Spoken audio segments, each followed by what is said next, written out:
Dalam setiap organisasi, tentunya ada sosok yang memprakarsai terbentuknya. Dialah seorang inisiator, inspirator dalam membentuk suatu perkumpulan yang memiliki visi, misi, dan tujuan tertentu. Bagi perguruan Muhammadiyah, sosok Kyai Haji Ahmad Dahlan adalah aktor penting di balik suksesnya sekolah-sekolah Muhammadiyah saat ini. Ya, Kyai Haji Ahmad Dahlan yang lahir di Kauman, Yogyakarta, putra keempat dari 7 bersaudara. Ayahnya adalah Haji Ibrahim, seorang penghulu Kesultanan Yogyakarta. Ibunya bernama Siti Aminah. Dan nama Kyai Haji Ahmad Dahlan kecil adalah Muhammad Darwis. Setelah melangsungkan pernikahan dengan Siti Walidah yang selanjutnya dikenal dengan nama Nyai Ahmad Dahlan, kemudian menunaikan haji untuk pertama kali pada usia 16 tahun. Kesempatan Muhammad Darwis menunaikan ibadah haji yang pertama setidaknya memiliki 2 arti penting. Yang pertama, Darwis telah mendapat ijazah untuk mengganti namanya menjadi Kyai Haji Ahmad Dahlan. Dan nama Ahmad Dahlan diberikan oleh Syed Bakri Syeta dengan harapan agar ia mampu mewarisi pemikiran Ahmad Ibnu Zaid Dahlan.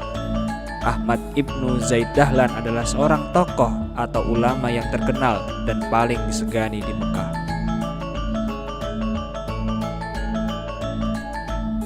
Kedua, pengetahuan dan pengalaman Ahmad Dahlan selama belajar di Mekah menjadi inspirasi dan semangat baru baginya tentang pemahaman keislaman di Indonesia. Setelah ia kembali ke tanah air, ia dipercaya oleh ayahnya, Haji Ibrahim, untuk membantu mengajar para santri mengaji di musola setiap ba'da zuhur dan ba'da maghrib hingga isya. Pada tahun 1896, Haji Ibrahim, ayahanda Kyai Haji Ahmad Dahlan, meninggal dunia. Kemudian Kyai Haji Ahmad Dahlan mendapat amanah untuk menggantikan sang ayah menjadi khotib Masjid Agung Kauman, Yogyakarta. Seiring berjalannya waktu, Kyai Haji Ahmad Dahlan terdorong untuk mendirikan gerakan pendidikan yang dilatar belakangi sistem pendidikan pada saat itu belum mampu menjawab persoalan-persoalan kemasyarakatan, terutama umat Islam. Pondok pesantren tradisional. Orang-orang Islam sejak masuk ke Indonesia telah memperkenalkan bentuk dan sistem pendidikan Islam yang khas, yang terkenal dengan pondok pesantren tradisional. Banyak kaum pribumi tanah air yang menimba ilmu di pondok pesantren tradisional. Pelajaran yang diajarkan secara umum adalah ilmu-ilmu agama dan tata bahasa Arab seperti nahwu, syaraf, tauhid, tasawuf, dan tajwid. Tetapi dalam perkembangannya, santri akan sulit mengikuti perkembangan zaman karena sistem pendidikan seperti ini menyebabkan ketidakseimbangan akan perkembangan pribadi santri. Pada satu sisi, santri semangat dan giat melaksanakan ajaran agama. Di sisi lain, santri kurang dan bahkan tidak mengetahui ilmu pengetahuan umum sehingga bisa dengan mudah disesatkan oleh penjajah Belanda. Kedua, sekolah Belanda.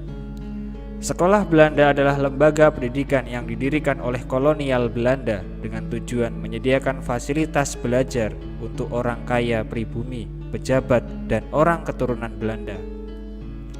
Masyarakat umum tidak dapat menimba ilmu di sekolah ini. Di sekolah Belanda hanya diajarkan mata pelajaran umum tanpa adanya pelajaran agama.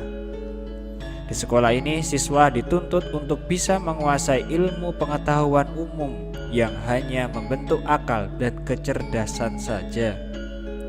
Padahal manusia itu perlu bagaimana cara mengembangkan kehalusan hati dan perasaan sehingga dapat terbentuk akhlak yang mulia. Tentunya didapat dari pelajaran agama. Setelah mengamati kondisi sistem pendidikan di Indonesia saat itu, kemudian pada tanggal 1 Desember 1911, Kyai Haji Ahmad Dahlan mendirikan perguruan Muhammadiyah. Materi yang diajarkannya adalah materi mengenai agama Islam dan pengetahuan umum. Karena Kyai Haji Ahmad Dahlan menganggap kedua ilmu tersebut sangatlah penting untuk kebahagiaan di dunia maupun di akhirat.